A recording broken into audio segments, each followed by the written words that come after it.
जैन साथियों, स्वागत है आप सबका साहित्य शिखर क्लासेस के यूट्यूब चैनल पर। कैसे आप सभी और कैसे चल रही है आप सबकी तैयारी। मैं आपसे क्षमा प्रार्थी हूँ कि कुछ दिनों से जो है अपनी क्लासें नहीं आ पा रही थी, और उसका रीज़न आप सबको लोगों को पता है कि छुट्टियाँ चल रही थी। और आप लोगों को पता है कि जैसे गाँव जाते हैं फिर बहुत सारे काम भी आ जाते हैं, उस अकॉर्डिंग फिर आपकी क्लासें नहीं हो पाई। और वैसे छोटा बोर्ड में वहाँ लेके भी गया था, लेकिन कुछ और फैमिली में कुछ प्रॉब्लम हो गई तो उस वजह से फिर क्लासें हो ही नहीं पाई। ठीक है, लेकिन अब मैं श्यामपुर हूँ तो अब आपकी क्लासें कंटिन्यू रहेगी। और वैसे भी बहुत सारे साथियों को पता चल गया होगा कि साहित्य शिखर क्लासेस पर टेस्ट सीरीज स्टार्ट हुई है ना। निःशुल्क टेस्ट सीरीज, निःशुल्क कोर्स के साथ हमने टेस्ट सीरीज भी स्टार्ट की है। तो बहुत सारे अभ्यर्थी जो है उन्होंने पहली 6 तारीख को ये मेरे दिमाग में बात आई कि क्यों ना टेस्ट सीरीज भी स्टार्ट की जाए। तो फिर वो मैंने टेस्ट सीरीज स्टार्ट की है। तो बहुत सारे साथी ज्वाइन कर चुके हैं, और बहुत सारे अभ्यर्थी जिन्हें नहीं पता उन्हें भी बता दूं कि हमारा जो साहित्य शिखर क्लासेस पर ये जो निःशुल्क कोर्स चल रहा है ये तो बिल्कुल फ्री है। अब बहुत सारे अभ्यर्थियों के से नकारात्मक कमेंट भी आते हैं, ठीक है, क्योंकि आप लोगों को नहीं पता कि आप लोगों की आधे घंटे की क्लास के लिए कितनी मेहनत होती है। ठीक है, आप लोगों को लगता है कि बहुत ईजी काम होगा, लेकिन मेरा जो डेली का शेड्यूल है उसमें से ये टाइम निकालना बहुत बहुत ज़्यादा मेरे लिए मुश्किल होता है, लेकिन फिर भी मैं करता हूँ।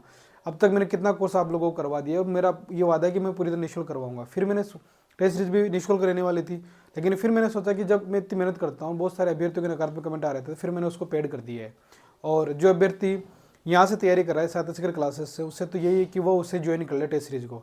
अभी के लिए उसके प्राइस जो है 99 रुपये रखिए, 9 जनवरी के रात के 12 बजे तक। 10 जनवरी से उसके प्राइस जो है 151 रुपये हो जाएगी, और उसके बाद वो प्राइस 26 जनवरी के दिन से वो 199 रुपये हो जाएगी। तो जो भी अभ्यर्थी साहित्य शिखर क्लासेस से तैयारी कर रहा है या मतलब टेस्ट सीरीज ज्वाइन करना चाहता है, तो वो जो है साहित्य शिखर क्लासेस टेलीग्राम चैनल ज्वाइन कर ले। ठीक है, सर्च करेंगे साहित्य शिखर क्लासेस टेलीग्राम चैनल, तो आप वहाँ जाके मैसेज कर देंगे यस का। फिर जो इधर से जो है फिर हमारी जो मैं आपको मैसेज कर दूंगा और क्यूआर कोड सेंड कर दूंगा। ठीक है, उस क्यूआर कोड के थ्रू आप पेमेंट करेंगे और 99 रुपये का, और फिर आपको वो जो टेस्ट सीरीज वाला जो ग्रुप है उसमें ऐड कर देंगे। हमारे पास ऐसी सुविधा नहीं है कि हम ऐप पर आपकी ये टेस्ट सीरीज स्टार्ट करवा सकें ना। साहित्य शिखर क्लासेस का कोई ऐप भी नहीं है। ठीक है, तो ये टेलीग्राम पे होगी, और रोज की डेली टेस्ट सीरीज रहेगी। बहुत सारे प्रश्न, लगभग 5000 प्रश्नोत्तरी का इसमें समावेश भी रहेगा।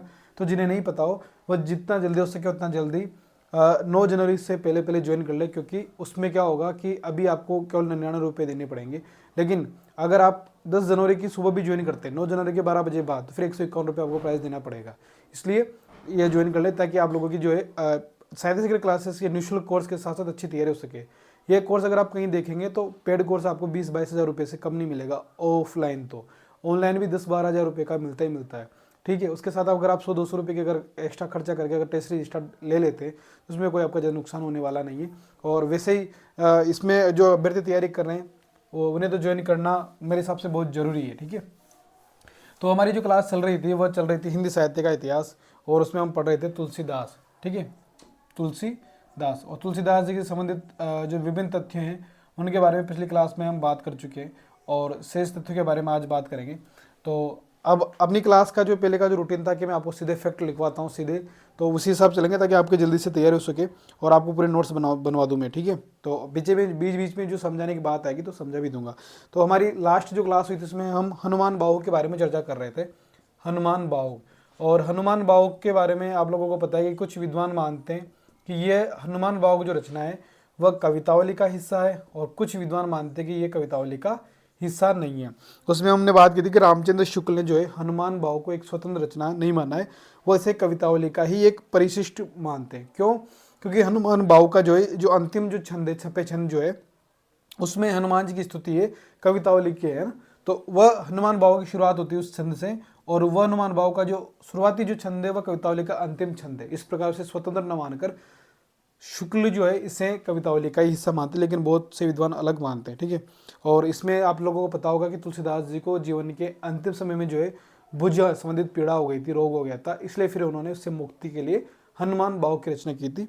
तो ये आप तथ्य लिख लेंगे। एक तथ्य मैं आपको लिखवा चुका हूँ, लिखेंगे कि भुजाओं की पीड़ा से मुक्ति पाने के लिए, भुजाओं की, अब आपकी क्लास रेगुलर रहेगी और आपका जो कोर्स है ये 1 जून तक कंप्लीट हो जाएगा। ठीक है, 1 जून से पहले आपका काव्यशास्त्र और हिंदी साहित्य का इतिहास कंप्लीट हो जाएगा व्याकरण समेत। तो आप जो भी अभ्यर्थी गंभीर रूप से तैयारी कर रहे हैं अब निश्चित होकर तैयारी करना स्टार्ट कर दें कि भुजाओं की पीड़ा से मुक्ति पाने के लिए, मुक्ति पाने के लिए, भुजाओं की पीड़ा से मुक्ति पाने के लिए तुलसीदास ने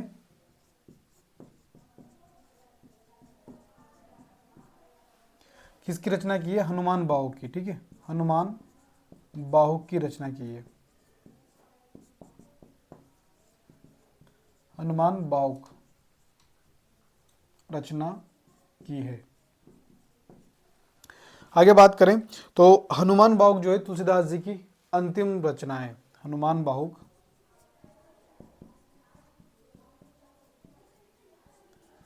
तुलसीदास की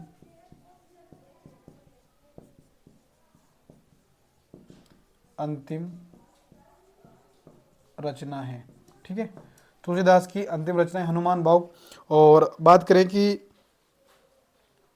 कुछ मानते हैं जैसे मूल गोसाई जिन्होंने लिखी है उनके हिसाब से तो तुलसीदास की पहली रचना गीतावली है, और अधिकांश विद्वान जो है इनकी पहली रचना वैराग्य संदीपनी को मानते हैं। तो ये तथ्य भी आप नोट कर लेंगे कि तुलसीदास जी की पहली रचना कौन सी है। तो पहली रचना संबंधित तथ्य की बात करें तो मूल गोसाई चरित में, मूल गोसाई चरित के अनुसार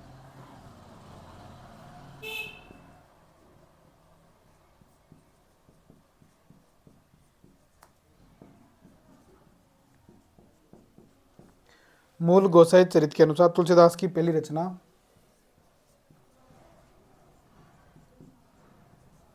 तुलसीदास की पहली रचना कौन सी है?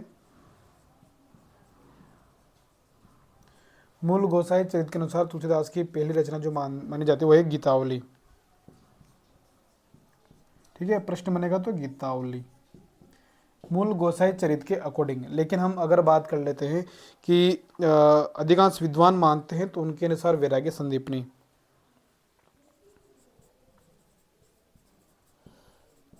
अधिकांश विद्वानों का मत है कि तुलसीदास की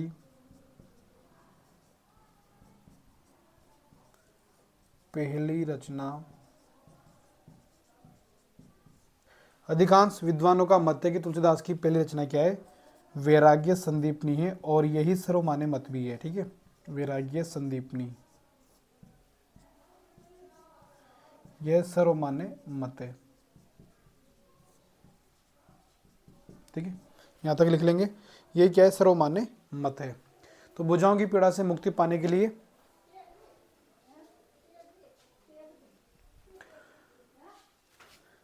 भुजाओं की पीड़ा से मुक्ति पाने के लिए इसकी रचना की है।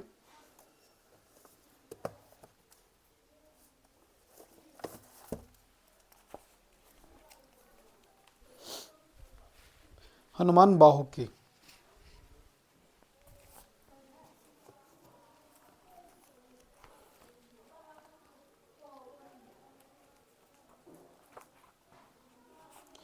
ठीक है, हनुमान बाहुक की पीड़ा, अगर हनुमान बाहुक की रचना से अगर हम देखें तो इससे ये स्पष्ट होता है कि जो है अंतिम समय में जो है भयंकर जो भुजाओं की पीड़ा से ग्रस्त थे, इनके शरीर पर अगर इसको पढ़ते तो पता लगता है कि भयंकर जो है पाँव में, पेट में, पूरे शरीर में जो है देह में जो है फोड़े फुंसी हो गए थे। इस रचना को पढ़कर पता लगता है ना।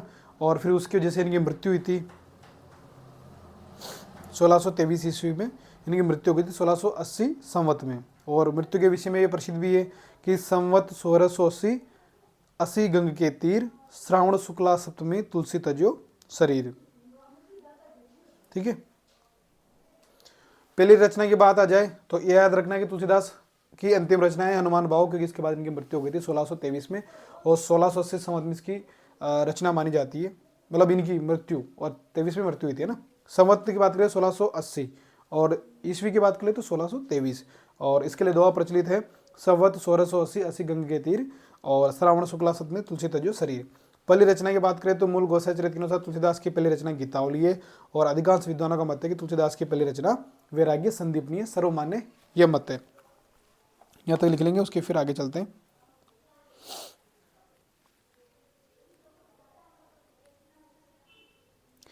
तो यहाँ इसके नीचे लिख लेंगे इनकी मृत्यु के बारे में भी। ठीक है, लिख लें यहाँ तक। इसके बाद इनकी भी मृत्यु हो जाती है, अंतिम रचना है तो मृत्यु भी यहाँ लिख लेंगे साथ के साथ ही। अब जो है बहुत जल्द आपकी जो है क्लास जो है 1-1 घंटे की रखेंगे, ठीक है। और मैं सोच रहा हूँ कि व्याकरण की क्लास से भी अब आपकी स्टार्ट कर दें, क्योंकि व्याकरण की क्लास भी जल्दी से हो जाएगी साथ के साथ, क्योंकि वो रीट वाले अभ्यर्थी भी इंतजार कर रहे हैं सेकंड ग्रेड के भी, तो उनकी भी तैयारी हो जाएगी। तुलसीदास की मृत्यु के संबंध में, तुलसीदास की मृत्यु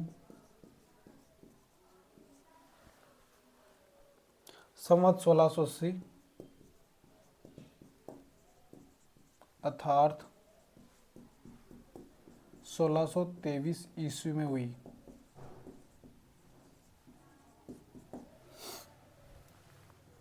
ठीक है, तुलसीदास की मृत्यु कब हुई? 1680 अर्थात 1623 ईस्वी में। और उनकी मृत्यु के विषय में, उनकी मृत्यु के विषय में ये दोहा भी प्रसिद्ध है, दोहा प्रसिद्ध। दोहा कौन सा है कि संवत 1680 मतलब 1680, संवत 1680। अब देखो वैसे इसकी संभावना बहुत कम है कि दोहा पूछा जाए, लेकिन इसलिए याद रखना जरूरी है कि यह आ सकता है कि यह दोहा किससे संबंधित है। तो तुलसीदास की मृत्यु से, असी गंग के तीर यानी गंगा के किनारे, गंग के तीर, श्रावण यानी कि सावन का महीना था, श्रावण शुक्ल पक्ष था, सप्तमी श्रावण शुक्ला सप्तमी, तुलसी तजो शरीर, तुलसी ने अपने शरीर का त्याग किया। ठीक है, तो ये हो गया इनकी मृत्यु से संबंधित, इसे याद रखेंगे। देखो उनके जन्म के बारे में मैंने आप लोगों को बताया था कि जन्म स्थान के बारे में जो है काफ़ी विवाद है। कुछ लोग उनका शोरो बताते हैं, कुछ राजापुर, कुछ अयोध्या बताते हैं।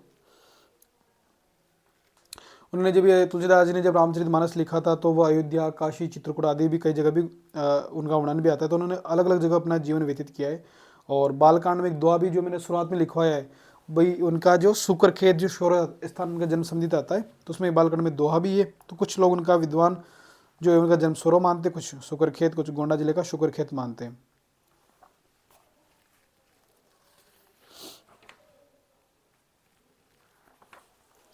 ठीक है, चलें अब आगे।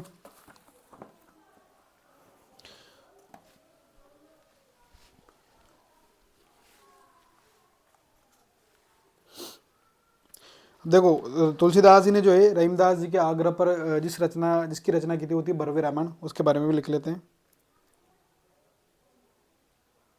तो लिखिए कि रहीम के आग्रह पर, क्योंकि मित्र थे, समकालीन थे ना, रहीमदास के आग्रह पर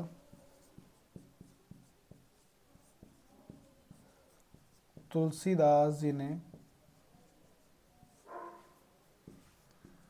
बरवे रामायण की रचना की थी, बरवे रामायण की रचना की थी। ठीक है, बरवे रामायण की रचना की थी। और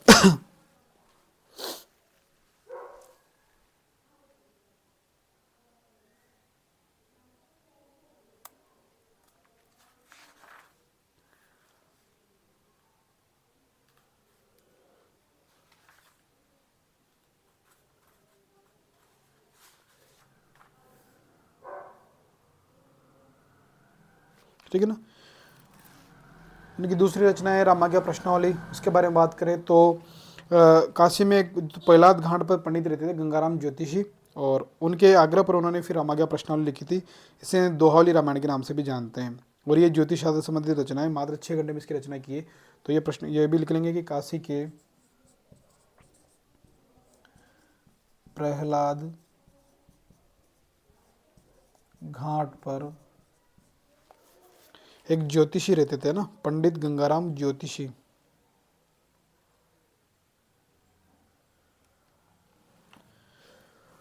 पंडित गंगाराम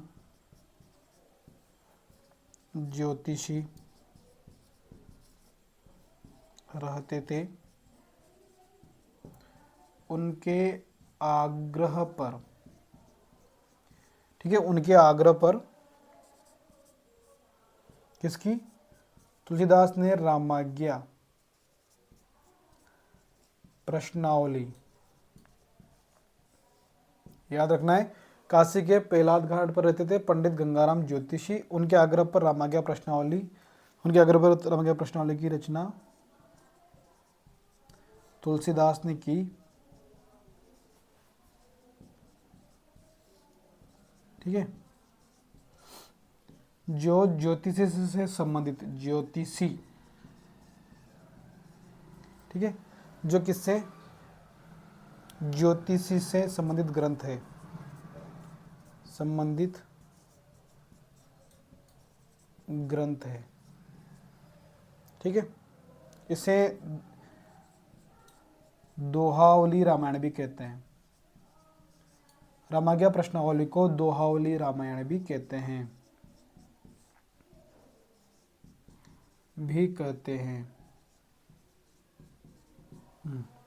यहाँ तक लिख लेंगे कि तुलसीदास की मृत्यु जो है संवत 1680 अर्थात 1623 में हुई है। उनकी मृत्यु के संबंध में जो है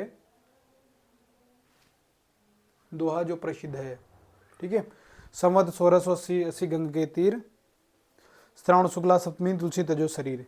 और रहीमदास जी के आग्रह पर उन्होंने क्या लिखी, बरेवी रामायण लिखी, है ना। और उसके आगे बात कर लेते हैं कि काशी के पेलाद घाट पर जो है गंगाराम ज्योतिषी रहते थे, तो उन्होंने उनके आग्रह पर एक ज्योतिष ग्रंथ लिखा, रामाज्ञा प्रश्नावली। तो रामाज्ञा प्रश्नावली की जो है दोहे में लिखी गई, इसलिए दोहावली रामायण भी इसे कहते हैं। देखो, गोस्वामी तुलसीदास जो है हिंदी के जो है अत्यंत लोकप्रिय कवि रहे हैं। ठीक है, और इन्हें जैसे हिंदी का जातीय कवि कहा जाता है ना, क्योंकि मध्यकाल में जितनी भी भाषाएं प्रचलित थी, मुख्यतः ब्रज भाषा और अवधी, उस पर इन्होंने अधिकार था, उन पर रचनाएं लिखी है। इसके अलावा बात कर लेते हैं कि जितनी विधाएं प्रचलित थी, जैसे कि मतलब अलग अलग जैसे पद प्रचलित थे, है ना, अलग अलग छंदों में, हर प्रकार पे इन्होंने जो है अपनी रचनाएं लिखी है काव्य रूपों पर। छपे पद्धति हो गई, कवि सवैया हो गया, दोहा हो गया, है ना, और गीत पद्धति हो गई, बरेवे हो गया, चौपाई, दोहा, चौपाई, हर में इन्होंने अपनी जो पद्धति थी उस पर रचनाएं लिखी है। इसलिए तुलसीदास जी एक जो है जैसे शुक्ल ने कहा है ना कि हिंदी काव्य गगन के जो है एक प्रकार से ये सूर्य हैं, और इन्होंने जो उच्चता प्राप्त की है ना। पंडित शुक्ल जी के शब्द है कि हिंदी काव्य की सब प्रकार की रचना शैली के ऊपर गोस्वामी जी ने जो है अपना उच्च आसन जो है प्रतिष्ठित किया है, और इनके जैसे उच्चता किसी और को प्राप्त नहीं है। ठीक है, निकले हुए यहाँ तक। अब चलें आगे। तो तुलसीदास की मृत्यु संवत 1623 में हुई है, और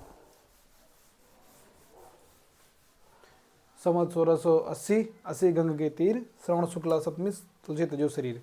रहीमदास के आग्रह पर बरवे रामायण की रचना की थी, और काशी के प्रहलाद घाट पर पंडित गंगाराम ज्योतिषी के आग्रह पर रामाज्ञा प्रश्नावली लिखी, जो कि ज्योतिष संबंधित ग्रंथ दोहावली रामायण भी से कहते हैं।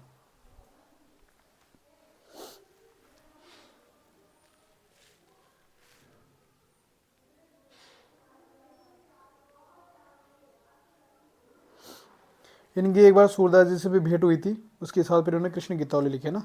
वृंदावन में भी लिख लेंगे कि वृंदावन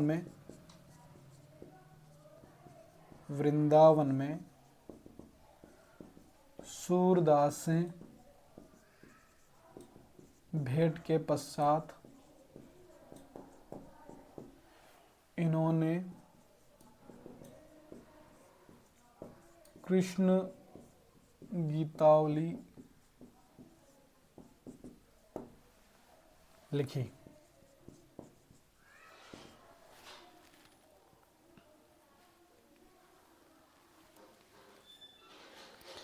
मतलब यूँ कहा जाता है कि सूरदास ने जो भाव लिखे हैं ना, बाल लीला के वात्सल्य रस के जो पद लिखे हैं, उसका अनुकरण उन्होंने गीतावली में किया है। बस अंतर इतना है कि वहाँ राम है, मतलब वहाँ कृष्ण है सूरदास के, और यहाँ इनके राम है। तो इसे भी लिखेंगे कि सूरदास कृत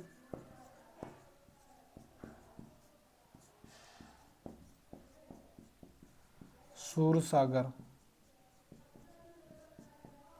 सूरदास कृत सूरसागर के भाव,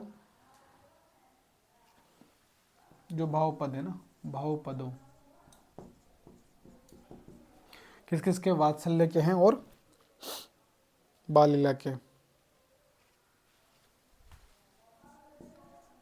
बाल लीला के, वात्सल्य के, का अनुकरण जो है गीतावली में है। अनुकरण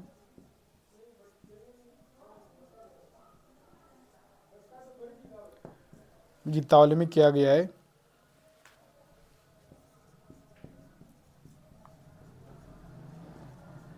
अंतर केवल राम और कृष्ण का है।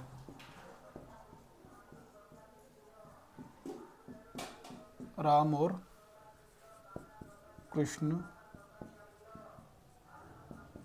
का है।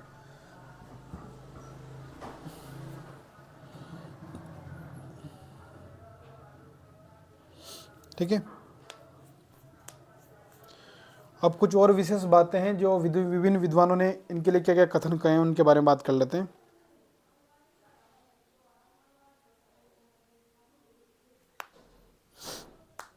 क्योंकि इनकी जो रचना संबंधित जो है उनके बारे में विभिन्न विद्वानों ने जो प्रशंसा की है उसके बारे में विभिन्न तथ्य उनको लिखेंगे। कि सबसे पहले बात कर लेते हैं कि हजारी प्रसाद द्विवेदी क्या बोलते हैं तुलसीदास के बारे में, तो लिख लेंगे विभिन्न विद्वानों के मत। तुलसीदास को लेके विभिन्न विद्वानों के मत, उसके बारे में बात कर लेते हैं।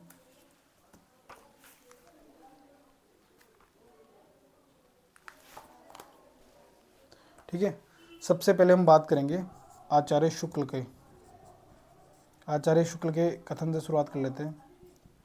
इनके बहुत सारे कथन हैं कि पंडित शुक्ल जी कहते हैं कि हिंदी काव्य की सब प्रकार की रचना शैली के ऊपर, हिंदी काव्य की सब प्रकार की शैली के ऊपर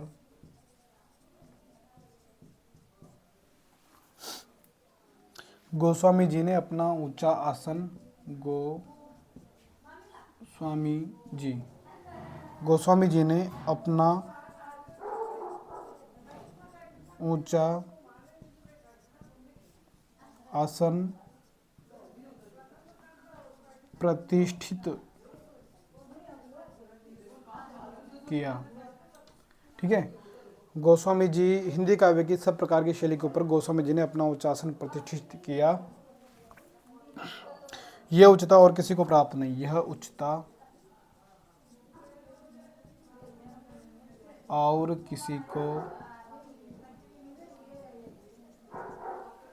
प्राप्त नहीं। ठीक है। यहां तक लिख लेंगे, यह उच्चता और किसी को प्राप्त नहीं। ठीक है। तो वृंदावन में सूरदास से भेंट के पश्चात इन्होंने कृष्ण गीतावली लिखी और सूरदास जी के जो भावपद हैं बाल लीला के वात्सल्य का अनुकरण इन्होंने गीतावली में किया। अंतर केवल राम और कृष्ण का है। विभिन्न विद्वानों के मत बाद में शुक्ल कहते हैं कि हिंदी काव्य की सब प्रकार की शैली के ऊपर गोस्वामी जी ने अपना उच्चासन प्रतिष्ठित किया और ये उच्चता और किसी को प्राप्त नहीं है।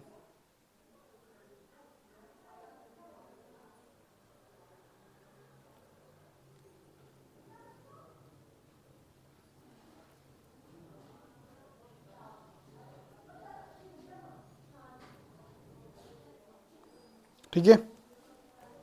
तो आज की क्लास में इतना ही और अब कल से जो है कोशिश करूंगा कि अब आपकी क्लास जो है बड़ी रखेंगे। लगभग 1 घंटे की 50 मिनट की क्लास आसपास रहेगी और आप साथ ही साथ नोट्स बनाते रहें। और सभी से निवेदन है कि साहित्य शिखर क्लासेस टेलीग्राम ग्रुप ज्वाइन कर ले पहले, फिर उसके बाद वहाँ जिसको भी टेस्ट सीरीज लेनी है वो यस बोल दे ना, यस लिख के मैसेज कर देगा। उसके फिर QR कोड सेंड कर दिए जाएंगे पेमेंट करते ही, उससे जो है उस टेस्ट सीरीज में ज्वाइन हो जाएगी। 10 जनवरी से आपके टेस्ट स्टार्ट होंगे और जो भी अभ्यर्थी तैयारी करें वह जरूर ज्वाइन कर लें। ठीक है। और उसके बाद फिर वह अगर आप ज्वाइन नहीं करेंगे तो फिर आपका नुकसान है, क्योंकि डेली टेस्ट लाए होंगे। उसके बाद फिर आपको आंसर देने का ऑप्शन नहीं मिलेगा, सीधे आपको केवल क्वेश्चन पढ़ने ही पड़ेंगे। ठीक है। तो सभी तैयार हो जाएं और सभी जुड़ जाएं और जल्दी से जल्दी, ताकि आप लोगों की अच्छी तैयारी हो सके। और मिलते हैं कि नेक्स्ट क्लास में, तब तक के लिए जय हिंद, जय भारत।